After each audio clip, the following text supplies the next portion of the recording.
Hi folks, just another update from myself.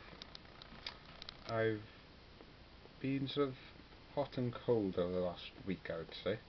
I had some trouble with my eyes.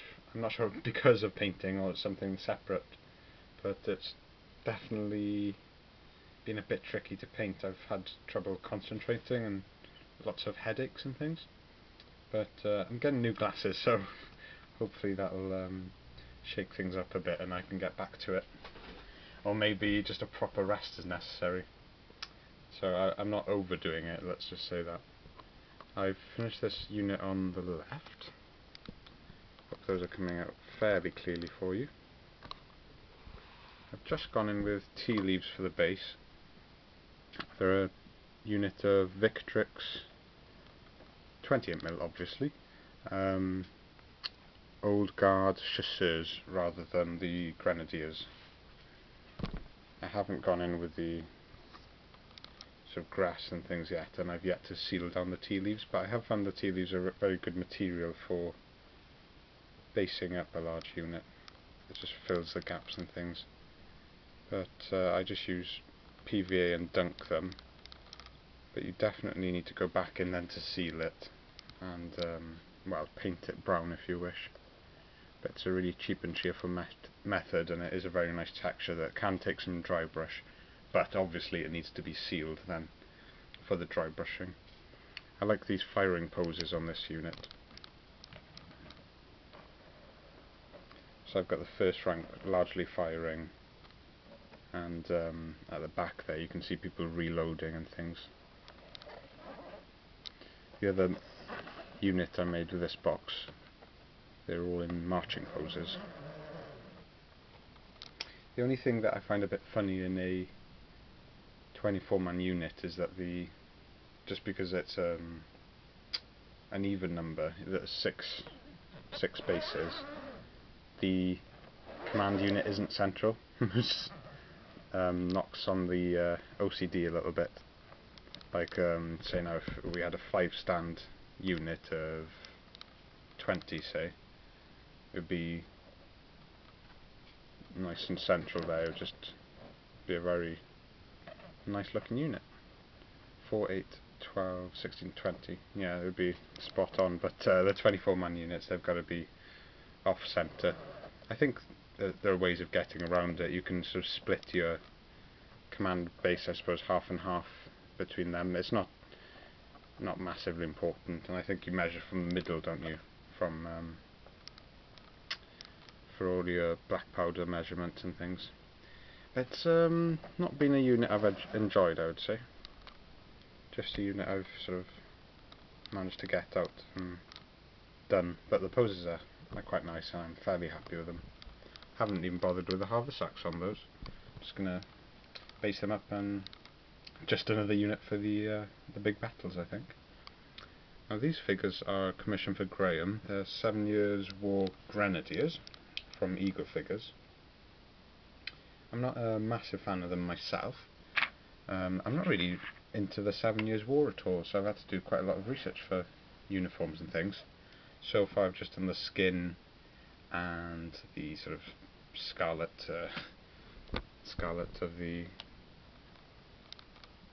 uniform. It was a bit difficult to pick out where exactly the all the details are, and they're quite basic figures, but there's a lot of details on the uniform. So I'm going to pick out the facings and everything. I've just asked Graham now what facings he would like. I'm not sure whether to do a sort of non-metallic brass on their.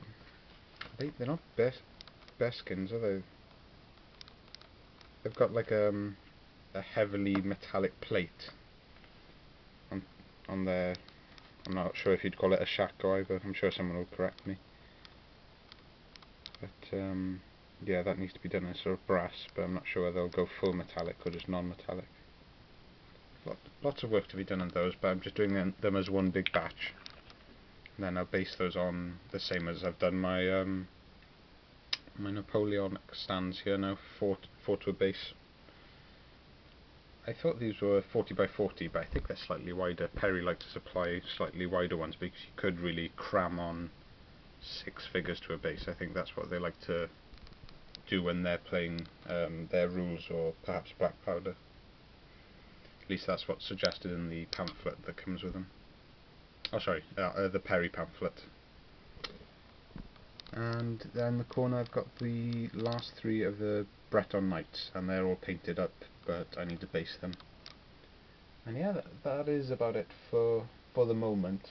That's all I've painted since I've come back properly. I've got these. I'm not sure if I don't think these are featured in a video. Just a handful of them off to my right here, and they've just been painted up. They're sort of odds and sods from a box of Perry French. I've done head conversions. Not sure if you can see these. And they've had a sort of dip method with just an army painter wash. Strictly speaking, it's not the dip, it's just the army painter washes, you know, the quick shades. And that's brought the colours down but added depth, so I need to go back in with highlights for them and finish off some details.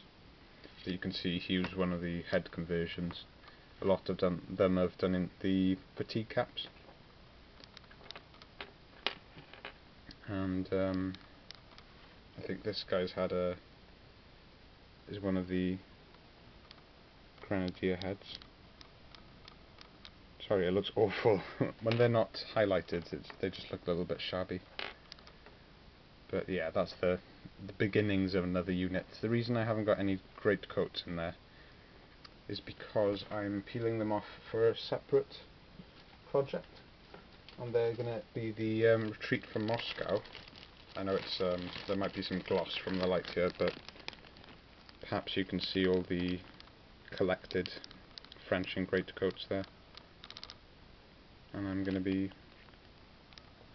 converting a lot of their heads, adding green stuff, scarves and things, and that's going to be quite a large unit and hopefully quite a big project. But I think I will sell them on. I think there's a bit of a niche market for that sort of thing.